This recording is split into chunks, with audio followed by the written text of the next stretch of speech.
তো যেই রসুলের উম্মত আল্লাহ আমাদেরকে হওয়ার তৌফিক দান করেছেন, সেই রসুলের নাম আমরা সকলেই জানি, যেই নাম দিয়ে আমরা কালেমাও পড়ি, লা ইলাহা ইল্লাল্লাহ, তারপর মুহাম্মাদুর রাসূলুল্লাহ সাল্লাল্লাহু সাল্লামু আলাইহি। আল্লাহর রসুলের নামই আল্লাহ রেখেছেন মুহাম্মদ।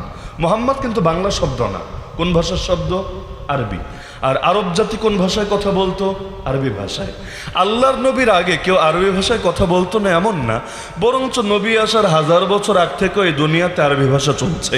তাহলে আরবি একটা শব্দ মুহাম্মদ, কিন্তু একটা অদ্ভুত মানে বিস্মিত হওয়ার মতো ব্যাপার, অর্থ এত সুন্দর, আবার আরব জাতি কথাও বলে আরবি ভাষায়, ওই বিবেচনায় এই শব্দটাও তাদের কাছে নতুন না, অপরিচিত না।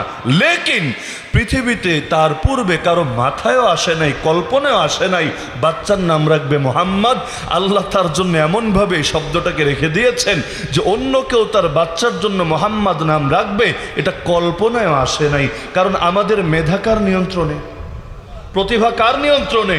এই যে বিজ্ঞান এক এক সময় এক একটা আবিষ্কার করে, এই যুগে অনেক মানুষ বিজ্ঞানের আবিষ্কার দেখে আল্লাহকে অস্বীকার করে বসে, অথচ একবার যদি চিন্তা করত, আরে বিজ্ঞানীর মাথার মধ্যে এই বিজ্ঞানী চিন্তাটা ঢেলে দিল কে, তার ভেতরে মেধা দিল কে, মস্তিষ্ক দিল কে, যোগ্যতা দিল কে, প্রতিভা দিল কে, এমনকি যে উপাদান দিয়ে জিনিসগুলো বানাচ্ছে উপাদান দিল কে? তাহলে সব যদি আল্লাহই করেন, তাহলে দিন শেষে বিজ্ঞানের নাম দিয়ে আল্লাহরে অস্বীকার করে কিভাবে?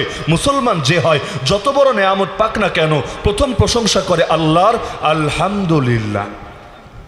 বাপ আমারে খাওয়িয়েছে, মনে হচ্ছে যে বাপ এনে দিয়েছে আমি খাচ্ছি, তবুও সবার আগে কিন্তু বলবো আলহামদুলিল্লাহ, প্রশংসা। আরে বাপ তোমার আগে না, প্রশংসা কার আগে? আল্লাহ, আলহামদুলিল্লাহ রাব্বিল আলামিন।